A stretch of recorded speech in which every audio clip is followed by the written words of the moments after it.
Բարև երկիրը շարունակում է իր տոնական ընթացքը, սիրելի հեռուստադիտողներ, մենք բազմիցս ենք խոսում հայ կանանց նվաճումների մասին, հատկապես հայ կանանց, որոնք աշխարհի բոլոր անկյուններում, բոլոր ոլորտներում կարողանում են իրենց դրսևորել, հաղթահարել խոչընդոտներ, գրավել բարձունքներ եւ մեր անունը, մեր ազգի, մեր երկրի անունը միշտ բարձր են պահում։ Այո, եւ նրանք սովորաբար այնպիսի կամք ունեն, որ ինչպես անձնականում, այնպես էլ գործնականում դառնում են օրինակ։ Եվ այսօր մեր հյուրը շատ հետաքրքիր մի կին, ուժեղ կին է, ով ծանրամարտի աշխարհի եւ Եվրոպայի չեմպիոն, առաջին հայ կինը, ով դարձավ աշխարհի չեմպիոն, Նազիկ Աբդալյան սպորտի զարգացման հիմնադրամի հիմնադիր տնօրեն Նազիկ Աբդալյան։ Մեր բոլորի Նազիկ, ինչպես ասում։ Ողջույն։ Ողջույն, բարի լույս, բարի գալուստ մեր տաղավար։ Շնորհակալ եմ շատ։ Շնորհավոր մարտի 8 եւ առաջիկա մի ամսյակ եւ ուզում ենք նախ եւ առաջ լսել շնորհավորանք եւ մաղթանք հենց ձեզնից։ Օ, այսպես մի անգամից։ Նախ բարի լույս։ Շատ ուրախ եմ այսօր օրս այստեղ սկսելու համար, այսքան գեղեցիկ լիցքերով լիցքավորվելով։ Շնորհավորում եմ մեր կանանց մարտի 8-ի կապակցությամբ։ Ցանկանում եմ, որ իրենք լինեն երջանիկ, իրենց իրոք զգան երջանիկ, ունենան խաղաղ ներաշխար, դա ամենակարևորն է եւ երբ որ մարդ իրեն իրոք երջանիկ, խաղաղ ու ներդաշնակ է զգում եւ որ առիթները շատ լինեն իրենց ճպտալու, որովհետեւ կնոջ ուժը, այն նուրբ, հոգատար, այն սերը, որ իրենք ունեն իրենց մեջ, այնքան մեծ ուժ է պարունակում, որ ես ուզում եմ, որ դրա համար նախ իրենք լինեն երջանիկ, որ կարողանան երջանկացնել իրենց շրջապատը։ Նազիկ, երբեմն ասում են գեղեցիկ կանանց դժվար է կայանալ, որովհետև երբեմն գեղեցկությունը այո առաջին պլան է մղվում, բայց մենք ունենք օրինակ, ձեր օրինակով, նաև մեր շատ հայ կանանց օրինակով, որ գեղեցկություն, աշխատասիրություն, ուժ, կամք, այսպես մի ամբողջ փաթեթ է։ Ինչպես է ապրել այդպես գերհարուստ, գերզարգացած, այո, գերհաղթանակներով։ Շնորհակալ եմ շատ իհարկե։ Ես գտնում եմ, որ հաջողության հասնելու համար ոչ թե պետք է համապարփակ ուժեղ լինել եւ ամեն ինչը օգտագործել, այլ մարդ գտնի իր ուժեղ կողմը, զարգացնի եւ հենց այդ ուժեղ կողմի շնորհիվ գնա առաջ։ Նազիկ, թերևս ուժեղ կողմը գտնելու ճանապարհին շատ դժվար է եղել եւ սկսելով ակրոբատիկայից թերևս 18-19 տարեկանում արդեն տեղափոխվելով ծանրամարտի իրականություն, որ այնքան էլ սկզբում հոգեհարազատ չի եղել, այդ ուժեղ կողմը գտնելու բանալին երբ տրվեց ձեր ձեռքում եւ երբ հասկացաք, որ հենց դա է ձեր ուժեղ կողմը, կամքը, ուժը եւ նպատակասլացությունը։ Դա եկավ ընթացքում։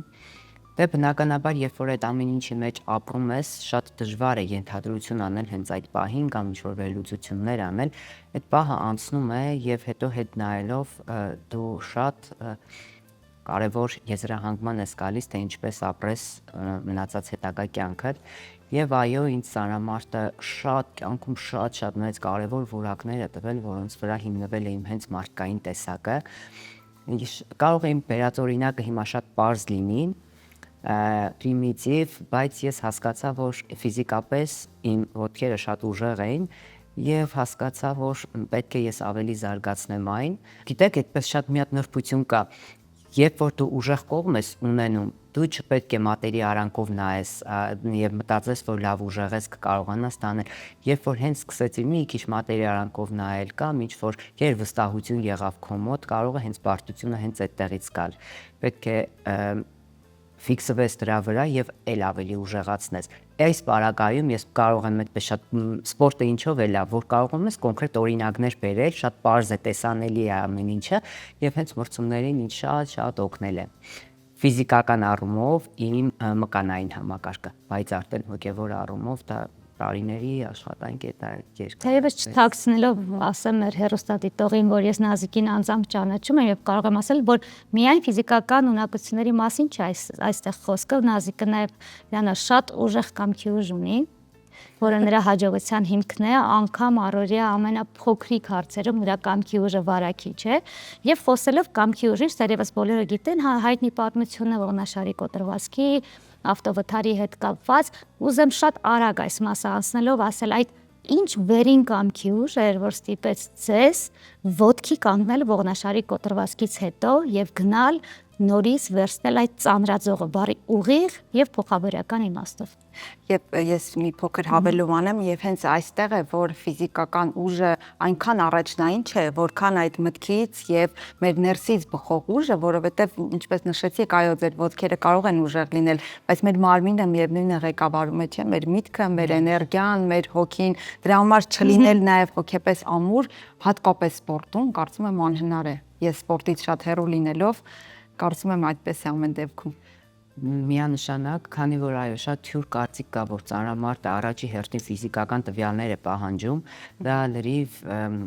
երկրորդային, երրորդային ինչ որ ունակություն է, որ մարզիկը պետք է ունենա։ Այո,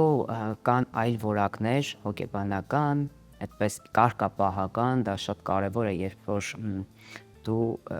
մոտիվացիա չես ունենում եւ հենց այդ որակն է, դիսցիպլինան է օգնում դու որ առաջ գնաս։ Իսկ ինչ վերաբերում է սպորտ վերադառնալուն, ես կարող եմ դա մի բառով ասել, որ որպեսզի հետագայում չփոշմանեմ, որ չեմ փորձել։ Եվ այն մեծ սերը, որ կար իմ սպորտաձևի նկատմամբ, այն ցանկությունը, այն երազանքը, որ ես ուզում էի դա շարունակել, հենց այդ ամեն ինչը ինձ օգնեց, որպեսզի ես կարողանամ հաղթահարել այդ լուրջ տրավման, ողնաշարի կոտրվածքը, ու ես հասկացա, որ այո, ամեն ինչ ֆիզիկականի մեջ չէ, այն էներգիայի մեջ է, որով դու սնում ես քո երազանքն ու նպատակը։ Դերևս Նազիկ, արդեն գալով ներկայիս ձեր գործունեության իրականություն, քանի որ մենք երկուսս էլ նշեցինք ձեր կամքի մասին, դուք ինքներդ շեշտում եք, որ օրակարգային ճշտապահությունը, կամքը շատ կարևոր է, կարծես թե նոր առաքելություն եք վերցրել ձեզ վրա, այդ մասին խոսելու, իրազեկելու մեր նոր սերնդին, բացի այդ, ստեղծելու նրանց համար նոր պայմաններ եւ ինչի հիմքով էլ ստեղծվել է Նազիկ Ավդալյան սպորտի զարգացման հիմնադրամը։ Մի փոքր եթե կարելի է այս մասին խոսենք։ Դա այո, եկել է իմ ճանապարհի, անցած ճանապարհի արդյունքն է, եւ դա բնավ ինքնաբուխ չէ, իմ ցանկությունը այնպես չէ, որ իմ ցանկությունն է եւ դա միայն դրա վրա է կառուցվել։ Տարիներով շփվելով մարզերում ապրող երեխաների հետ, անընդհատ ես մտածում էի, որ ինչ հնարավորություններ կարող ենք մենք ստեղծել այնտեղ ապրող երեխաներին, որպեսզի իրենք ունենան հնարավորություններ իրենց ներուժը բացահայտելու, կյանքում ինքնադրսևորվելու, կայանալու, հաջողության հասնելու, ազգային արժեքներ լինելու, ինչի՞ չէ նաև առանց լքելու իրենց գյուղերը, մարզերը, որովհետև տարիներով տեսնել, թե ինչպես է երեխան իր գյուղից հեռանում, որպեսզի կարողանա մասնագիտություն ձեռք բերել, իր երազանքին հասնել, դա ինձ համար շատ դժվար էր, երբ որ գնում շփվում գալիս է օրերով, ես այդ ապրումների մեջ ապրում էի, ու կարելի ասել եկա նրան, որ ստեղծեմ հիմնադրամ, որի միջոցով կկարողանանք մարզերում մենք կառուցել մարզակրթական կենտրոններ, բոլոր պայմաններով ինչը պետք է պրոֆեսիոնալ սպորտով զբաղվելու համար երեխաներին եւ ոչ միայն սպորտի զարգացումն է դրա մեջ ընդգրկում, այն հիմնված է կարելի ասել ամբողջական մի արժե համակարգ է ստեղծում մարզում, Հայաստանում, կանաչ տեխնոլոգիաները, դա եւս շատ կարեւոր մտածելակերպ է, որ երեխաները զարգանում են էկո մտածելակերպով, այդպես մեծանում են մի համապարփակ զարգացում եւ գյուղերի, եւ մարզի, եւ ամբողջ Հայաստանի համար։ Ճիշտ է, դա եղել է իմ այս տարիների արդյունքը, բայց ոչ թե իմ ցանկությունը, այլ այն երեխաների ցանկությունը, որոնց հետ ես շփվել եմ տարիներով։ Որ մարզերում առաջինը կբացվեն դպրոցները։ Առաջինը Արտիկի շրջանի Փանիկ գյուղում է։ Ինչու Փանիկ, որովհետև ես ծանոթ էի այդ շրջանին, մեր առաջի հանդիպումը համայնքապետարանում շատ հետաքրքիր ստացվեց, շատ միանգամից ինձ հողատարածք առաջարկվեց, արդեն 14,000 քառակուսի մետր հող տրամադրել են հիմնադրամին այդ կառույցի համար, շատ հետաքրքիր ու շատ կարևոր տեղում է գտնվում հողատարածքը, 23 համայնքի 23 գյուղերից հասանելիություն կա եւ 6000-ից երեխան եւ 6000-ից ավել երեխա հնարավորություն է ունենում այդ հաճախել նավ մարզակրթական կենտրոնը, շատ կարևոր է իհարկե տարածքը թե որտեղ է գտնվում։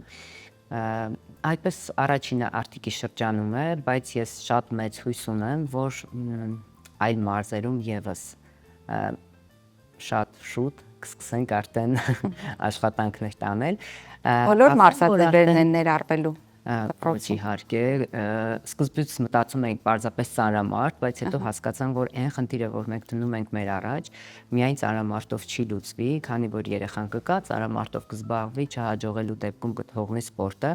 իսկ հիմա նա ունի ընտրության հնարավորություն, ինչը եւ մեզ համար շատ կարեւոր էր, որ երեխան ունենա ընտրության հնարավորություն։ Ներառված են ծանրամարտ, տմշամարտ, բռնցքամարտ, սպորտային եւ ազգագրական պարեր, լող եւ ֆուտբոլ։ Ներառված են նաեւ փափուկ հմտությունները, սպորտային բժշկություն, սպորտային հոգեբանություն։ Տարածքում կա ամֆիթատրոն, որպեսզի երեխաները կարողանան ֆիլմեր դիտել, միջոցառումներ, ցուցահանդեսներ, մշակութային նաեւ ձևով զարգանան, որ միայն համապարփակ լինի զարգացումը։ Կա գրադարան, ճաշարան, սեմինարների սենյակ, մի միջավայր, որ երեխան կարող է գալ, իրեն ապահով զգալ, զարգանալ, կրթվել, զարգացման, այո, կենտրոն։ այո։ Նազիկ, իսկ ասեք, քանի որ սա հերթական ձեր կյանքի ծանրաձողն է, որը դուք բարձրացնում եք փաստացի, քանի որ կարող եք ուղղակի մարզիչ լինել, բայց նախընտրեցիք մարզերի վրա շեշտը դնել, մարզերում ապրող երեխաների վրա, քանի որ նրանց ներուժը, ինչպես շատ նշում եք, կարևոր է։ Այս պահին ովքեր պետք է լինեն ձեր կողքին, ձեր հիմնադրամի կողքին, որպեսզի այդ ամենը հնարավորինս արագ կայանա։ Բոլոր նրանց, ում հետաքրքիր է, կարող են մտնել Avdalian Foundation կայք, ունի Instagram-յան, Facebook-յան էջ, այնտեղ ծանոթանալ մեր դեռ նոր սկսվող գործունեությանը, կա նվիրաբերության հատված, որտեղ որ կարող են նույնիսկ տնային տնտեսությունից սկսած մինչև ամենախոշոր գործարար միանա, նվիրաբերություն անել։ Դա ինձ համար ինչի է շատ կարևոր, այո, փոքր թվացող ներդրումով նույնիսկ մենք կարող ենք շատ լուրջ արդյունքներ ունենալ։ Դա մարդկանց կարող է մեծ ծրագիրը մեծ թվալ եւ այդ մտածեն, որ փոքր գումարներ ինչ կարող են անել, բայց շատ մեծ ու կարեւոր հարցեր լուծել երեխաների համար, ովքեր որ լինելու են սպորտի մեջ։ Շատ կարեւոր է գործարարների ներգրավվածությունը եւ առիթից օգտվելով ուզում եմ շնորհակալություն հայտնել բոլոր նրանց, ովքեր այս ծրագրի կողքին են, արդեն աջակցում են, միացել են այս նախագծին։ Հետագայում պատրաստվում է անպայման նաև արտասահմանում անել միջոցառումներ, գալանտրիկներ, որպեսզի նաև արտասահմանյան հայերի ուշադրությունը դարձնել դեպի Հայաստան, դեպի Հայաստանի մարզերը, այնպես որ ովքեր որ կուզենան միանալ, մենք շատ ուրախ կլինենք։ Տեսեք, այնքան հետաքրքիր է, քանի որ մենք լինելով այսպես էմոցիոնալ ազգ, մենք մեր մարզիկներին ճանապարհում ենք մրցումների, այդպես ոգևորում ենք իրենց, մենք ենք ապրում իրենց հետ եւ ինչքան կարեւոր կլինի, որ յուրաքանչյուրն զգա, որ ինքն էլ իր ներդրումն ունի այդ երեխայի չեմպիոն դառնալու գործին։ Թերևս ապագա չեմպիոններ կերտելու գործում կհամաձայնես շատ կարեւոր է յուրաքանչյուրիս ներդրումը, թեկուզ եւ փոքր սիրելի հեռուստադիտող, հետևեք Նազիկ Ավդալյան հիմնադրամի էջին։ Նազիկ, անցնելով արդեն որպես կին, կայացած կին, ժամանակին մենք գիտենք սպորտսմեն ուժեղ Նազիկին, հիմա մենք տեսնում ենք շատ նուրբ, կանացի, չեմ ուզում ասել փոքր համարմին, բայց նրբակազմ Նազիկին, այդ ճանապարհը անցնելուց հետո դառնալ նրբակազմ եւ փոխել այդ գիծը մարդկանց մոտ։ Արդյոք այս նրբակազմության հետևում նույն ուժեղ Նազիկն է թե ոչ, եւ նրբակազմությունը, կանացիությունը ինչպես համադրել սպորտի հետ։ Ես թերևս այդպես կորակեմ այս երևույթը, քանի որ մենք այն ժամանակ ունենք մեր առջև դրված գերխնդիր, այն է մեր երկիրը ներկայացնել աշխարհին, այն նաև ֆիզիկական սպորտաձևում։ Իհարկե մենք մեր նպատակը ոչ թե դնում ենք մեր գեղեցկությունը, կանացիությունը պահպանելու վրա, այլ ինչպես անել, որ կարողանանք ճիշտ մարզվել, Ճիշտ սնվել, այո, մասնագիտական։ Եվ այդ ժամանակ մի քիչ երկրորդային պլան է մղվում, բայց նաև հոգեբանական մի շատ կարևոր, բայց թյուր ըմբռնում կա, շատ աղջիկներ են այդպես փորձում, նաև հոգեբանորեն են փոխվում, իրենց քայլվածքն է մի քիչ կոպտանում, իրենք թվում է, որ մի քիչ ավելի ոչ կանացի քայլ են, այդպես իրենց պահեն, դա նաև ֆիզիկականի վրա է ազդում, բայց դա բնավ այդպես չի, իմ խորհուրդն է աղջիկներին, այո, լինել կանացի, նուրբ եւ ցույց տալ հենց այդ ամեն ինչի մեջ, որ դու ուժեղ ես, դրա մեջ այնքան մեծ ուժ կա։ Իհարկե սպորտում լինելու տարիներին մի քիչ ավելի ատլետիկ ես լինում, ֆիզիկապես դե բնականաբար, երբ որ ուժեղ ես լինում, պարապում ես մկաններ, դա ավելի մի քիչ արտահայտ, բայց դա ժամանակավոր է, ինչ որտեղ նաև գեղեցիկ է, գեղեցիկն են հարաբերական է, երբեք եւ որևէ մի կերպ չեն կարող մի երևույթը միանշանակ որակել գեղեցիկ եւ ոչ գեղեցիկ։ Շատ հաճախ պետք է ասել։ դա դրա մասին։ ընկալումից է կախված մարդու ճաշակից, ինչպես ասում են, իսկ հիմա ցավոք կարող եմ ասել ոչ այդքան ֆիզիկապես ուժեղ եմ, որովհետև թե բնությունը, տարինի տարիքը, բայց հիմա շատ ավելի դժվար է ինչ առումով, այդ ճանապարհը, որ անցել ես, պետք է համենայն դեպս ես եմ այդպես մտածում, որ այն ճանապարհը, որ ես անցել եմ, ուզում եմ հենց այնպես չլինի, եւ այն արժեքը, որ ես ստեղծել եմ, կարողանամ հնարավորություն ունենամ ծառայեցնելու նաեւ այլ սերունդներին, ինչի համար չկարողացա աշխատել որպես մարզիչ կամ այլ ոլորտում, ամենտեղ ինձ փորձել եմ, բայց զգում էի, որ ինչ-որ մի բաց կա, որ ես պետք է լրացնեմ եւ այդ գործունեությամբ չեմ կարող այդպես լայնամասշտաբ աշխատանք անել եւ եկա նրան, որ ինչքան էլ ուզում է բարդ լինի, ինչքան էլ ուզում է անհնարին թվա այլոց համար, բայց դա իմ ընտրած ճանապարհն է, ես եմ ապրում դրանով, ես եմ տեսնում, թե ինչի կարող է բերել ու բոլոր նրանք, ովքեր որ կիսում են այդ արժեքները, հավատում են այս գաղափարին եւ ցանկություն ունեն ներգրաված լինելու այս ծրագրի մեջ, կարելի ասել հատկապես սկզբնական փուլում։ Այո, հատկապես սկզբնական փուլում, որովհետեւ իրոք մարդիկ, որ կամ բնականաբար մարդիկ, որ չեն հավատում, չեն պատկերացնում, այլ ոլորտում են եւ դա շատ նորմալ է, որովհետեւ իրենք չեն ապրում դրանով, ես էլ չեմ պատկերացնում իրենց ոլորտում, թե իրենք ինչպես են հաջողությունների հասնում կամ այն ճանապարհը, որ իրենք են պատկերացնում, դա շատ նորմալ է, բայց նաեւ շատ կարեւոր է այո, սկզբնական փուլում այս ծրագրի, ճիշտ է դա իմ անցած ճանապարհի հիման վրա է, բայց ես մենակ չեմ կարող անել եւ մեր ամբողջ հայազգի այն մարդիկ, ովքեր որ կիսում են այդ արժեքները, շատ ցնայ լինեին այս ծրագրի կողքին, մեր կողքին։ Նազիկ, ձեր անցած ճանապարհին, ձեր դժվարություններին, հաղթանակներին մենք առավել ծանոթացանք ձեր մասին պատմող մեդալի հակառակ կողմը ֆիլմի միջոցով եւ զգացինք մեր մաշկի վրա, ինչու ոչ։ Հետաքրքիր է, երբ ձեր այդ ճանապարհին, այդ ձեռքբերումներին եւ թերություններին եւ ցախողումներին նայում եք արդեն կողքից, այլոց աչքով, կադրից այս կողմ, հետաքրքիր է, ինչ է դա տալիս ձեզ։ Գուցե նայում եք արդեն կադրով եւ մտածում եք, այսա կարող էի այլ կերպ անեի, սա սխալ արեցի, սա ես էի, սա ես էի, ինչպես կարողացա այո հաղթահարել այս ամենը։ Ինչ որ բան փոխվեց ֆիլմից հետո ձեր մեջ։ Ես կասեի ոչ թե ֆիլմից հետո, հիմա որ հետ եմ նայում, ես էլ պահի տակ զարմանում եմ, որ ես միթե չէի գիտակցում այն վտանգը, որ կարող է լինել եւ այո շատ բարդությունների առաջ կանգնեցի եւ արդյոք հիմա կգնայի նույն քայլին, հիմա դժվար թե գնայի, որովհետեւ այն էներգիայով են հոգեվիճակը չունեի, ինչ որ առաջ ունեի, այն զգացողությունները չունեի, դրա համար հիմա դժվար թե անեի դա եւ տեսեք էլի ինչ որ ենթադրություն եմ արել դրանից, որ այն ինչ որ անում ես շատ կարեւոր է, թե դու ինչ էներգիայով ես լցված, որովհետեւ հենց դա է քեզ առաջ տանելու։ Դրա համար կարծում եմ, որ պետք չի որևէ մի բանի համար, ինչպես ասեցիք, փոշմանել կամ այսպես կարող է լինել կամ ոչ մի բան մարդու կյանքում հենց այնպես չի լինում, ոչ մի բան, նույնիսկ թեկուզ թվում է թե սխալ է ճանապարհը, պետք է ինչ որ այլ նույնիսկ մասնագիտության հետ կապված այլ մասնագիտություն դրել, թողնում են սկսում են զրոյից, երբեք եւ որևէ մի բան մարդ չի սկսում զրոյից, որովհետեւ ունի անցած ճանապարհ, ունի այն կյանքը, որը որ մեծ, եթե ինքը հետ նայի, շատ կարեւոր եզրահանգման կգա, թե ինչպես ապրել, ինչպես գործել այն ոլորտում, որը որ թվացյալ նոր է սկսում, այնպես որ որևէ մի բան հենց այնպես չի լինում։ Կանչ եւ լինում է ճիշտ ճանապարհ։ Այո, եւ այո, հենց այնպես չէ նաեւ հիմա հիմնադրամի ստեղծումը, նոր առաքելության, պատասխանատվությունը ձեր վերցնելու իրականությունը եւ ուզում եմ ասել, որ այս ուժեղ զրույցի համար շնորհակալ ենք մենք։ Ես էլ եմ շնորհակալ, նաեւ մի քիչ խուճուճ ստացվեց այս վերջին միտքս, բայց ինչի եմ ուզում գալ, տեսեք հիմա որ ես հիշում եմ փոքր ժամանակ իմ 4-5 տարեկան Նազիկին, նա երազանք ուներ, որ այո, իր մասին ֆիլմ կնկարվի, այդպես հետաքրքիր երազանքներ էի ունենում, չէի էլ մտածում ինչ եմ անելու, որ նկարվեր այդ ֆիլմը, բայց մտածում էի, որ եթե ֆիլմ նկարվի, ով է խաղալու, ես երազում էի լինել այնպիսի մեկը, ով կարողանա օգտակար լինել այլ երեխաներին,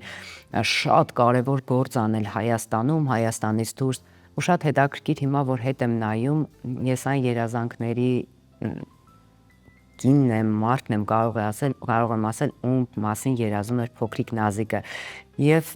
ինչու՞ չէ, նաև երևի թե այս անցած ճանապարհը այն ճանապարհն էր, որը որ պետք է անցնեի, որպեսզի կարողանայի անել այս գործունեությունը։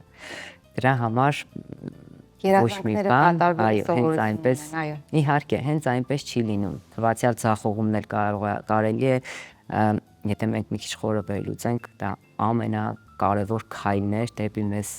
հաղթանակի մոտեցնող ճանապարհին։ Թերևս այո, հիանալի է ասված, բոլոր անգամ անհաջողությունները մեզ դեպի մեզ մոտեցնելու գլխավոր ճանապարհն են եւ ուզում եմ հիշեցնել սիրելի հեռուստադիտող, եթե ուզում եք միանալ Նազիկին իր նոր առաքելության համար, հետևեք նրա էջին, ինչպես նաեւ Նազիկ Ավդալյան սպորտի զարգացման հիմնադրամի էջին եւ այդպիսով կարող եք նաեւ ներդրումներ ունենալ, որոնք ձեզ համար փոքր են, բայց Նազիկի համար եւ այն երեխաների համար, ովքեր ուզում են դառնալ չեմպիոն, շատ կարեւոր են։ Շնորհակալություն կրկին ձեզ հետաքրքիր, մոտիվացնող, թեպետ այդ բառը չեմ սիրում, բայց իսկապես օրինակելի, ողջունելի զրույցի համար։ Շնորհակալ եմ։ Մենք Բարև Երկիրն ենք, շարունակում ենք մեր ընթացքը։